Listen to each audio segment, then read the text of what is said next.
I visited 42 countries for lecturing and 25 countries for operating.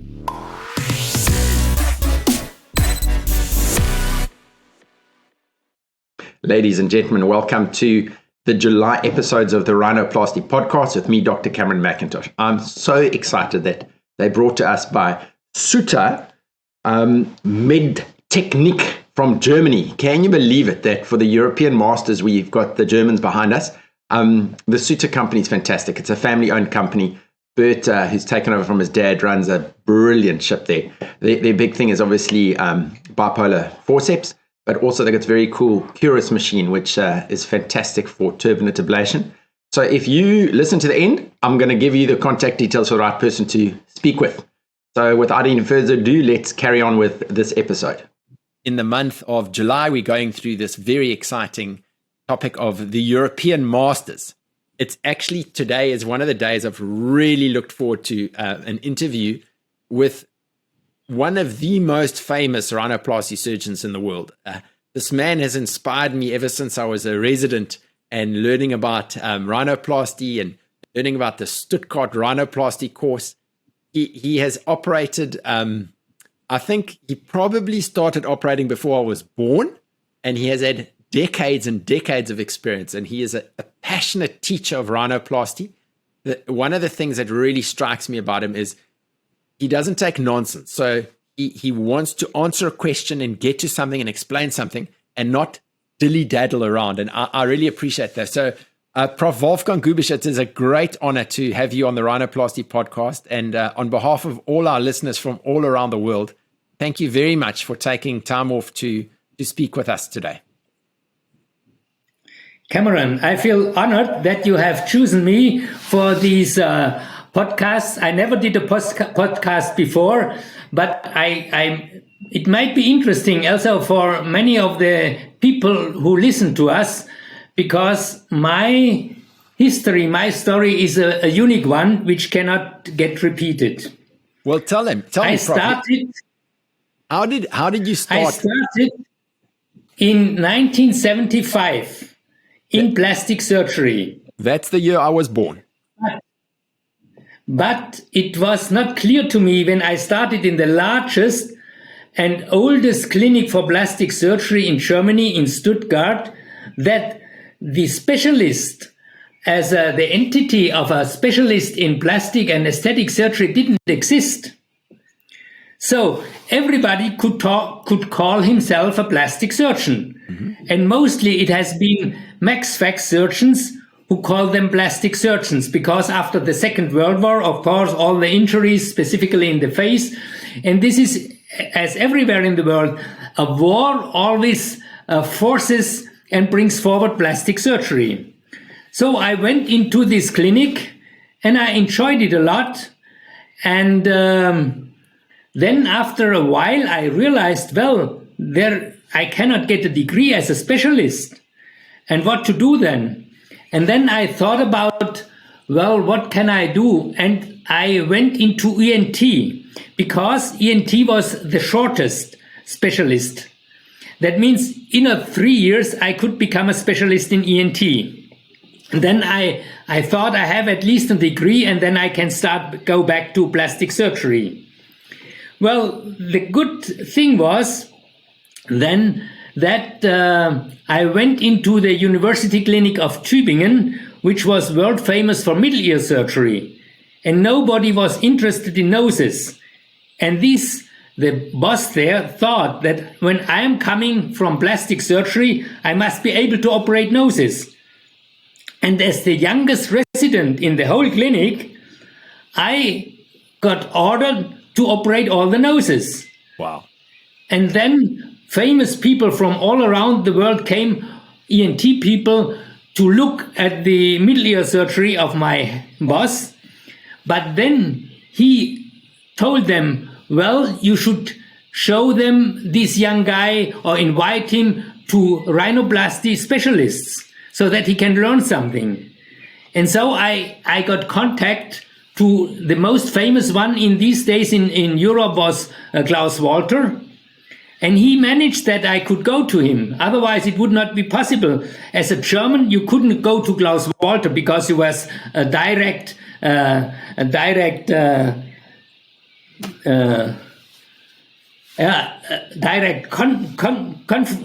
competitor. Yes. And therefore, but he made it possible that I could visit him, and then I traveled around the world.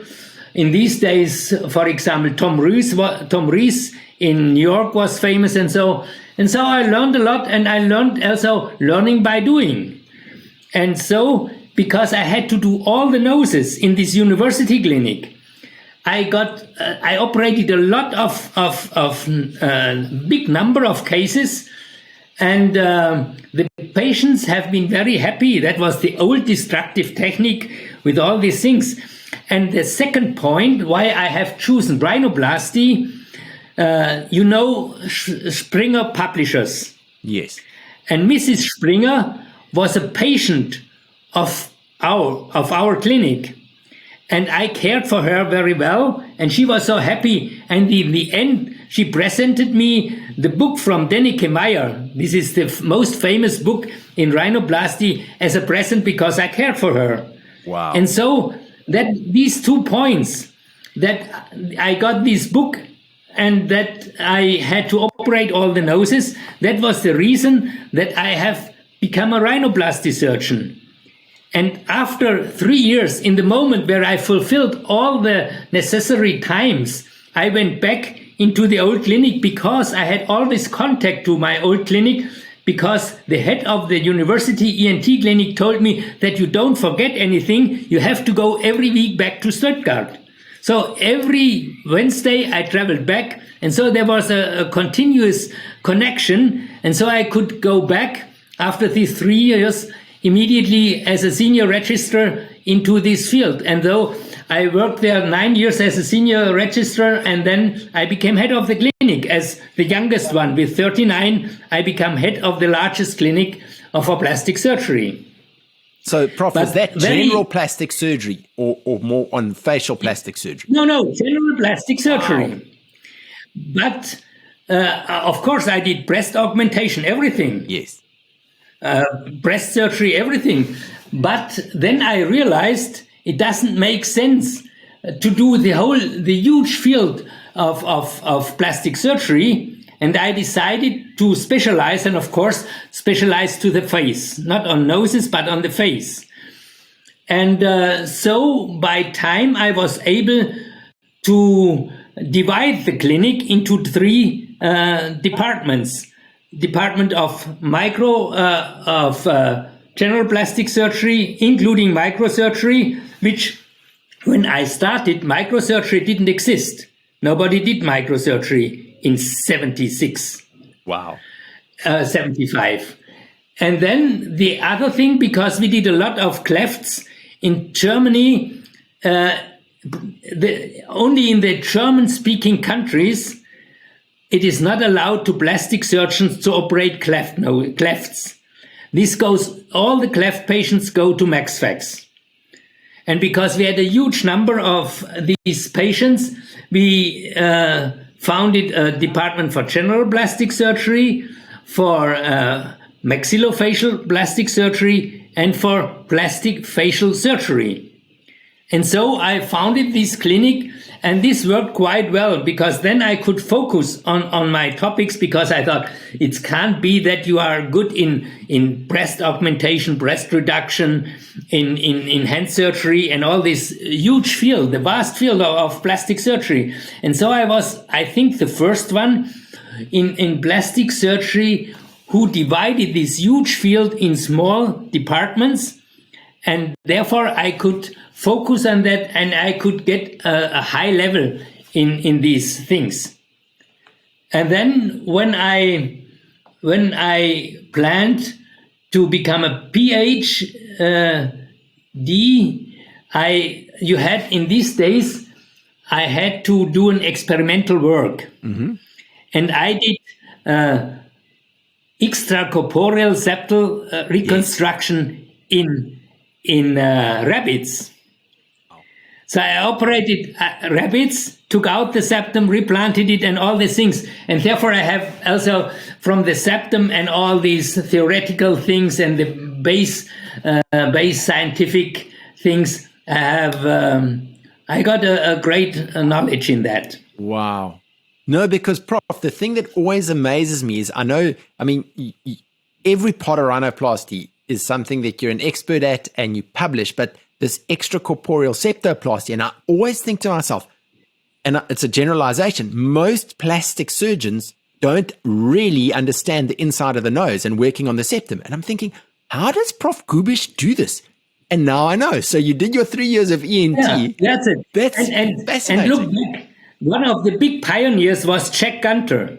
Yes. Jack Gunter in Texas. And he had also an ENT training. Therefore, he was so good in noses because he had also an ENT training. So I spent a lot of time with his protege, Spencer Cochran, who's taught me many things as well. Yeah. Okay. So someday, when I operated the nose, I had the septum in my hand. That was not the idea which just I had in my brain. It was just by chance. I operated it and just I had the whole septum in my hand. And then I had to handle it in a way. Mm-hmm. And then, therefore, I started to replant it. Okay, so Prof, I want to ask... And then I went on. What is your thinking at the moment with the new wave, which is actually an old wave that seems to be resurging, about preservation rhinoplasty and removing a little bit of the septum and dropping it down? I mean, you've been working on the septum for 50 years. That's a very good question. That's a very good question, Cameron. I think this is a big problem in the future because you preserve the dorsum, but you destroy the septum. And this, to revise such a destroyed septum, may become a problem. As long as the patient has no problems and you destroy the septum, it doesn't matter. But if you have to revise such a nose which was operated with a preservation technique, and you have to revise the septum, this will be extremely difficult. You will have a lot of problems. Therefore, I think in 5 years, there is a great chance that we have a lot, total new problems in revision because of this preservation technique. Yeah, it's going to be very interesting. I am doing preservation. I am not against, but there is only a small indication. Yes. From my point of view. Of course, in the old days, I was frightened if a young girl came with a little hump and a extremely thin skin, and you destroyed everything and had to try to reconstruct it. And this, of course, this can be avoided with the dorsal preservation technique. No problem with that. And there are so many, now in the moment you see so many modifications, and a lot of things are called preservation, but it's not really preserving the things. But the septum is a big problem. And as long as the septum is straight, okay, you can do it and it will not be a big problem. But if you have a deformed septum, then it becomes, for me, I think it's not possible, even if Sabah thinks he can do it, but I think in severely, or also in moderate deviated septums, it is not the best idea to do it. You can do the old Cottle technique, then you can, as long as it is too long, and bend it by that, and you can cut that at a junction from the cartilaginous to the bony part. But if you have a twisted septum or so, I think it will be not possible to get an ideal result. You can improve, for course, but not an ideal result. Maybe I'm a little crazy because I think you have to straighten the septum as much as possible.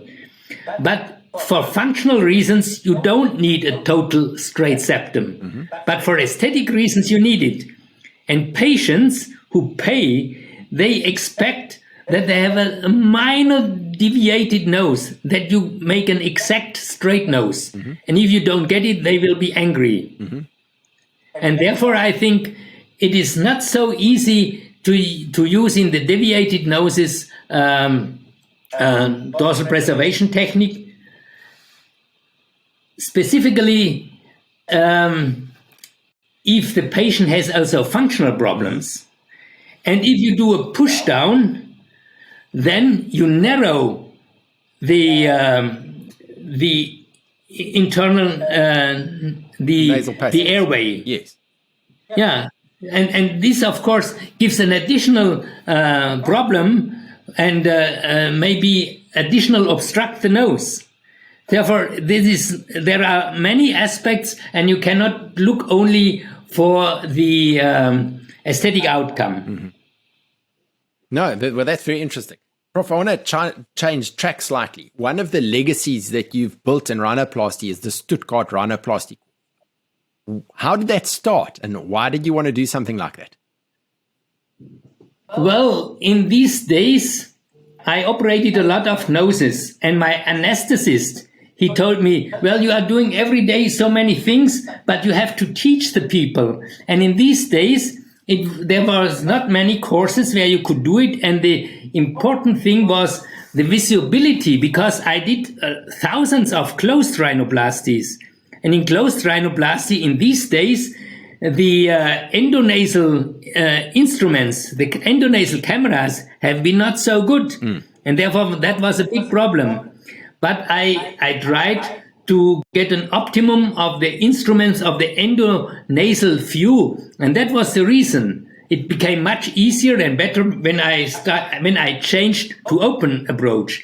But you have to remind, it was not easy for me to change from closed to open. But this was the important point why I started this course. And because they have not many courses, I had a lot of interest was in these courses. And then I invited also guests, but that with the guests didn't work so well, because if you invite different specialists, each is telling a different theory. Mm-hmm. And in the end, the people are totally confused. Yes. Therefore, I said, no, we have to change the whole idea. Only Stuttgart people will operate.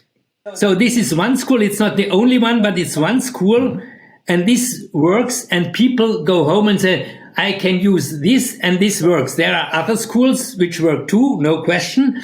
But this is a approved school. And therefore I started that. And it goes so well. And I know now with COVID, you guys have had to adapt and have the live surgery and have it broadcast afterwards as well. Yeah. That was the first virtual course, and but this was my last active surgery in the public, and I made an arrangement with the administration of the clinic that I will stop my activities afterwards. And they accepted that I could do this course for the last time. And in the future, I will moderate it. I think moderation is at least as important as surgery. But the problem is what people are telling me, there are not too many surgeons who can operate, answer questions, and have not to stop going on in surgery. Yes. If you look in these courses, many of them, they get angry if you ask them anything, or they stop and answer questions. But to do all three things, you will find very few. Yeah. No, that's it. It's so true. What have some of the highlights been for you over the years of the Stuttgart course, and what have been some of the funny moments and some disappointments that you found on the course? On this course, I heard this question with the funny things, and there was it is a very funny story. Yeah. But it's not with the noses. Okay. When my boss operated a facelift in an elderly lady, and she was quite happy, and she came to remove all the dressing and so, and I think she came from US. And she said, well, Professor, I'm quite happy with the result, how it looks now. I have a minor may I ask you another question it's a different problem. Now she was around 70 and she had some problems with the intercourse, and therefore she asked for a lubricating cream. Okay. But my boss did not realize what she needed, and he made a prescription for xylocaine cream. And of course, if you do an anesthetic, this is not what she wanted. Yes. Oh my He gave her an anesthetic cream, but she used it for that, and so it was the total different effect. Oh no. So did she would never have come back to the clinic after that? No, she didn't come back. She didn't come back. Wow. Prof, another question I have for you. So I find it fascinating. There are very few people around the world who've actually designed rhinoplasty instruments. I mean, we know of the guys from 100 years ago, 50 years ago, but I know you've got your own sets and you've used some amazing instruments that you've designed. Tell me a little bit more about that. Well, Medicon is a very small company. You know, in Tuttlingen, there is the big industry for the surgical instruments. And these people came always not to me. They came for the developing destructors for the MaxFax. And so these representatives of the company, they were always nice. And I said, can we do this or that? And in the beginning, I designed a lot of instruments without any contract with them. I didn't get any money or anything. I had no interest in that. And but then by time I had also some very specific ideas. And so they made a contract with me that I could develop things, and they were very interested. So that worked quite well for a while. And they were very, I could rely on them. They were really honest. But then, you know, in the same city is Storz company, also Tuttlingen. And though Mrs. Storz, the old lady, she was very interested to get me. But the representatives, the people who came to me, they were so arrogant that I said, of course, from the business, it would be much better to go to Storz. Because worldwide, they have all these distributors and all these people. But from the mentality, I don't like it, because such arrogant people I don't like. And therefore, I stayed with Medicon. Wow. That's amazing, hey? And Prof, for the people around the world who are listening, how do they actually manage to get hold of your instruments? Do they have to Google Medicon, or what's the easiest way of getting hold of these instruments? Yeah, I think you should contact Medicon company via the internet, and then you get it. And if you have problems, you can contact me at any time, and I can bring them together. That's great. Prof, now another thing. I mean, you tick all the boxes here. Talk to me. I'd love to know a bit more about all the books you've written and publications. Well, I have written around 200 articles about different things. The problem is that I never had time, because you see, I started in the clinic at 6 in the morning and left often at 9 or 10. So I operated in the average 8 hours a day and all the other things. So it took a lot of time, and I did not have enough time to write. So therefore, you see many articles with my ideas where I'm only the co-author. Because if guests came to me, I asked them to write an article. And then, of course, they were happy, specifically if they spoke good English. This is my problem. I did not have English in school. Wow. In school, I had only Latin and Greek, the ancient languages. So it was learning just by myself. And this is another story. As you know, I am very Indophile guy.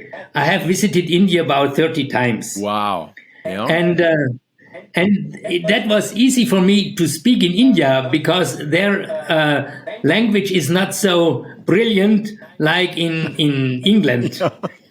And so I thought it cannot be so bad. And therefore I started there to speak in English. And only when I could give my first lecture in India in English, then I was brave enough to go to the US. That's great, eh? Sure. Wow. And Well, but you asked for the books. yes. And I developed so many things, and some very good ideas, like the fold underflap. I developed many years before it was described, but I had no time. And people saw it when they visited me. And then these people just published it. So this is that was a big problem for me. I could not publish so many things. And then in the end, I was forced from people around to write a book about everything. This is the big book, Mastering Rhinoplasty.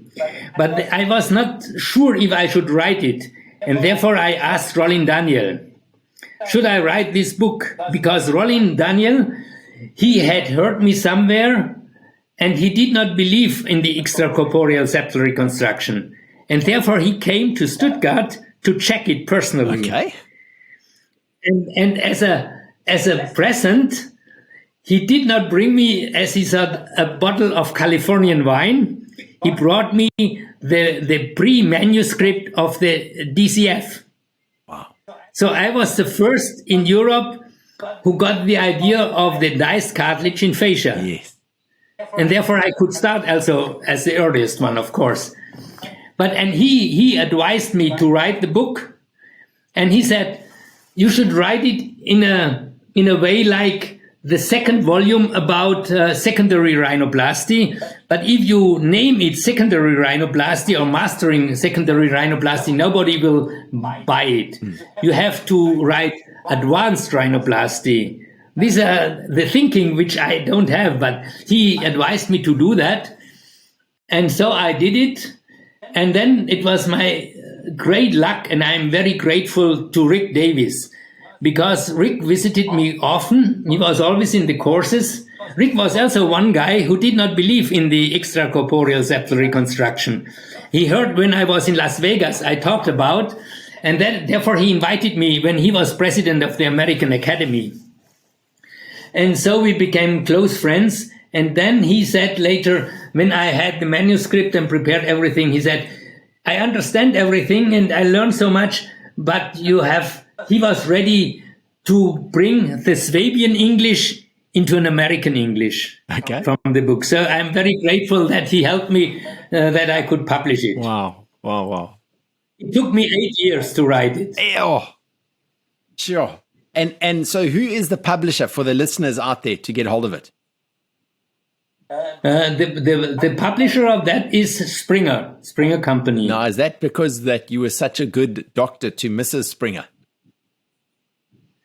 No, that had nothing to do, because the old family is not the owner anymore.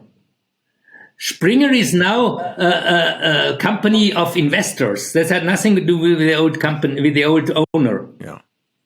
Okay, Prof. Because there are nowadays 3 or 4 big medical publishers like Thieme or Springer or Mosby or some others, and you have to select one of these. And because Rollin Daniel published his Mastering Rhinoplasty, the Bible for each rhinoplasty surgeon, I went also to Springer because it should be the second book. Yeah. Okay, Prof. So let's try and change it a little bit. I remember very clearly a quote from Rod Roerick when I visited him once. He said to me, Cameron, everybody's world famous on their own website. So what I want to ask you about is there are a lot of people who put themselves out to be, and we've got to be cautious about it, to be brilliant rhinoplasty surgeons. And I mean, you've been in this thing for nearly 50 years. What would your words of caution be to people who are just starting out? Well, I think the most important thing is to be honest. For me, the internet is the most dangerous development, also very valuable, but the most dangerous development in the last years, because I know all the guys who are promoting themselves. But most of these are fairy tales. So many are not honest. If they report how many noses they did, then you have to go back into a room and see maximum 200 days you can do work per year. And if you are able and select only 2 noses and you do 2 days, and one day you have 2 outpatients, then you can have, these are 200, then 1/5 back is 260. You can do maximum 350 noses a year. And if people are telling how many thousands they did, you know they are not honest. Yes. You have only to count. Yeah. Go back into math and count. Yeah. Therefore, then you know exactly that many of these pictures they are showing are not real photos. Nowadays with Photoshop, and I know people, of course I don't know the names, but I know people who everybody knows that they are using Photoshops. So this is so unfair. It is so, for me, unethical. And these are the new times. And to be honest is the most important point for me. And if you start somewhere, you have to be humble and honest. These 2 H. These are for me the most important thing. Then you will be successful. But if you just say, well, I am the greatest, I can operate, I did so many things, and so it is horrible. And I see, well, in my praxis have been more than 50% have secondaries. Wow. But there have been patients have been operated 10 times before. And so many, I know, I just saw a patient. She came from Saudi Arabia, and they go to the people who ask most money because they think if I pay most, I get the best result. But they are totally destroyed. And you can't reconstruct everything to a virgin nose. You can improve the things, but this is the crazy thing. And the bad thing in aesthetic surgery is the money plays such a big role. Because, as I told you, people think if somebody asks more money, he must be better. But this is totally crazy. No, it's so true. I know Enrico feels very much the same about things as well. Therefore, we are friends because we feel similar. Prof, so another question I have for you is, what are the things, I mean, you've had 50 years looking back, but if you're looking towards the future, what are the things that are going to be exciting for you in terms of rhinoplasty? I'll ask another question just now. Well, I think, what is the goal of a rhinoplasty? The goal of a rhinoplasty is that you don't see that the patient is operated. That means it must be a most natural result, and there is not the beauty of a nose, there is only the harmony of the face. And this must be the goal. And then, therefore, you need an exact analysis. Analysis nowadays becomes much better than 30 years back. But this is even not enough. You see that if somebody has a deviated nose, almost all people have asymmetric faces. And you have to explain these to people, otherwise they will not be happy. Therefore, we have to go. Now we have a huge armamentarium of techniques. And you should be able to know exactly the diagnosis and the indications for these techniques. And you should be able to perform that. Of course, you have your favorite techniques, but with one technique, you cannot solve all the problems. But we need a very detailed analysis, and we must be honest to patients that not all ideas the patient have can be realized.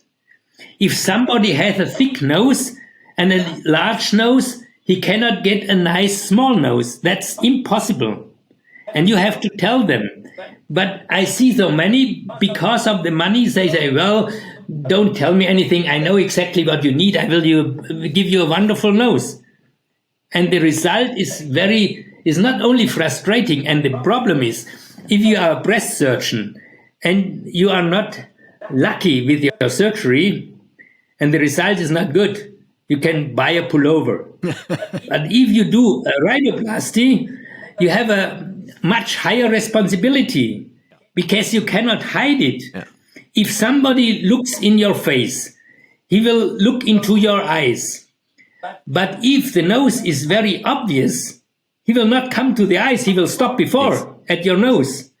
And therefore you have this great responsibility that you give him a natural looking unoperated nose. Yeah. No, that's very true. Okay, so Prof, of the final topic I want to chat to you a little bit more about is PhDs. So you did one yourself, and I think if I would say things are a little bit different in Germany compared to the rest of the world. I mean, I know that if you look at anything in rhinoplasty, you want to publish something new, it's been done in Germany before, you know. Like I did a study on the alar cartilage in black people, and that had been done before in Germany years previously. But a couple of things I want to know about around PhD, because there will be some listeners on here, but I feel that there isn't enough PhD research done in rhinoplasty. I think there's a lot of publications. This evidence-based research in rhinoplasty group that Miguel and them have started on Telegram is excellent. Miguel himself got his PhD last year. I was fortunate to listen to Filio Lakakis speaking, where you were one of the moderators when she defended her PhD. I'd love to, from a listener side of things, hear what your vision is. I mean, you did one. Is it something that you think people should be doing? Tell us a little bit more about that if you can. Well, when I did the PhD, that was extremely difficult because I have been already the head of the clinic. So in the university, I had to do it as an extern. And an extern, there are two facts. Of course, you have now a direct competitor, but they don't say you are already the head of a clinic. Why do you need this title? I did it because, well, it is important that people see that you have also some experimental work and some scientific work, and not only technical finesse. Therefore, I did it. But in nowadays, it's much easier. When I did it, I had to do for 5 years, or for 6 years, every year, 5 publications in addition to my scientific study. So you can imagine what huge amount of work that was. Sure. And therefore, it is crazy. Nowadays, it becomes much easier. And I really hope that also my successor and good friend, Sebastian Hack, can do that, because the people who have a PhD or are professor, they look very arrogantly from above down to those who don't have it. Specifically in Germany, this is horrible. And therefore, I think in Germany, you need it, and it should help. Filio's work is outstanding. Her PhD work is outstanding, and there are not so many which are so good like hers. But I think we need it. We have to do basic research to give evidence-based numbers, evidence-based results. And you see it clearly from these evidence-based chat group, from Miguel. Here you see the real problems. And a guy who is a very good scientist like Sam Moster, so these people, they have already a lot to say, and we have to think what they are telling us. And therefore, I think we can be happy if we have people you need a big background in the university, of course, but who are able to do basic research for noses that we have evidence-based results. Yeah, that's great. Sure. Prof, this has been the most interesting 40 minutes, just listening to all the things. I just want to know who's going to be filling your feet. Sebastian has got some proper shoes to fill there with everything he's going to do. If he's going to still be publishing and PhD. No, the thing is, Sebastian, is that he the whole education he got, he was with me. Besides, when I had separated the units, the departments, of course, for learning breast surgery and hand surgery, he had to go to the other department. But then he was with me, and I had selected him because I saw his skill. His father is a surgeon. His grandfather is a surgeon, so he has it in the genes. So, and that is my big thing now, and I'm happy about. Or I can leave the clinic because I know what I developed in these 40 years. This will go on, and if you have founded something, and your successor has new ideas or different topics or so, then it will die. Yeah. In 1 year, it's over. And therefore, I am so happy that he follows me. Yeah. No, I think there are not many people who can put like a foundation in place and people can build on top of that, you know. That's wonderful. So, Prof, my last question for you, I mean, it's this for all the people who are listening around the world, and those of you who haven't been to South Africa yet, sorry for you. I know you've been here a few times, Prof, and I've tried very hard to get here, and because of COVID and stuff, it hasn't really worked out. But what is for you the nicest thing about South Africa? Well, South Africa, you know how I came for the first time. No, for the second time. The first time I was in an ISOPS course, and it was just interesting for me to go there. But then the second time, that was the most exciting trip or visit. There are 3-4 trips in my career. I have to tell, I visited 42 countries for lecturing and 25 countries for operating. Wow! And now Dr. Meyer from Pretoria. He had heard me in Istanbul, and then they had a problem with a guest lecturer, and then he said, well, I can try to call me. But I had no time. And then Andre told me, well, I will bring you to 2 private safaris. Okay. And I did this course and all the things, and I will add something later on. And he brought me to these 2 safaris. And this was one of the best things in my life. Therefore, South Africa is always a favorite for me. And going there, for me, has a lot of attractivities. But there are so many advantages to go to South Africa. You have no time lag, because there is no time difference. The English is good, but my relations to South Africa are outstanding, and I would leave tomorrow for South Africa if I can do that, for sure. No, you'll continue. In South Africa was also I should operate a patient, and they brought to me one of the famous radio speakers.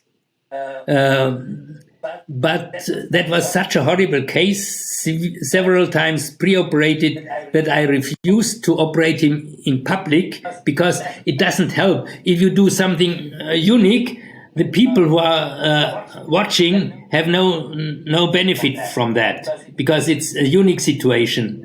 It's better you do a normal, average case where everybody can learn. So I refused it, and I did a normal case, and it worked well. And then I did privately these radio speaker. Wow, sure. Well, Prof, that's fantastic. I just on behalf of everyone around the world, just thank you so much for regaling us with these amazing stories about your career. I wish that one day I'll be able to talk about these kind of things, but. It's just wonderful. Yeah, we do. I come to South Africa, then we can talk about. We can have a glass of wine on a safari and do that. That will be lovely. Exactly. Sure. Well, yeah, from everybody around the world, on behalf of everybody, thank you very much for your time. And we wish you all the best in everything you're doing. Please carry on moderating that Stuttgart course. It's absolutely incredible. So thank you very much from my side. I will do that. Thanks a lot for inviting me for this podcast, and thanks for all your energy that you didn't give up when we had problems with starting this podcast.